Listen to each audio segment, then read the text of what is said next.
Sorry ass DJ.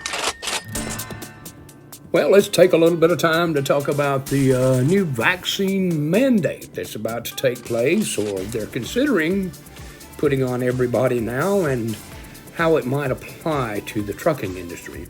Me personally, I don't think it's going to apply to the trucking industry at all, as I had a debate with someone the other day that was questioning how many truck drivers would actually walk off the job if they were forced to get a vaccination that they didn't want, and how long they could survive if they did walk off the job. And I quickly pointed out to them it wasn't a matter of how long they could survive, it was a matter of how long you can survive without getting your groceries. When and if this mandate comes about, it will have an immediate effect on 1 million drivers in the industry, the companies larger than 100 employees.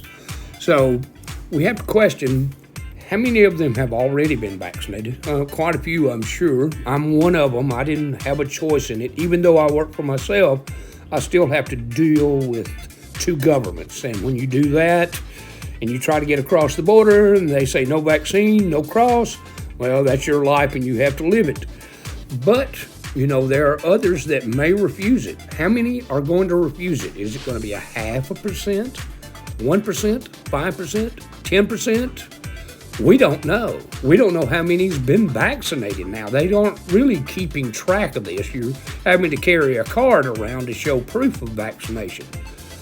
But if enough of them refuse to take the vaccine, they have to start laying them off. We've already got a driver shortage, they like to say.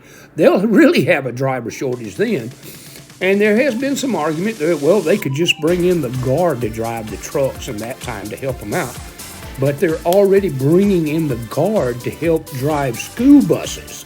So they're going to get spread pretty thin, pretty fast. Regardless of what your opinion on this, to get the vaccination, not get the vaccination, wear a mask, don't wear a mask, this has quickly become a political football, even around my household. My oldest thinks that everybody that doesn't have a vaccine should be forced to wear a mask. My youngest, who refuses to take the vaccine, who is also a health professional, recently come down with COVID. She's currently in a 14-day quarantine, should be out in about another 3 or 4 days. And I had COVID early on, but still had to get the vaccine and still get asked to wear a mask in some places. So all I can say is just what the hell?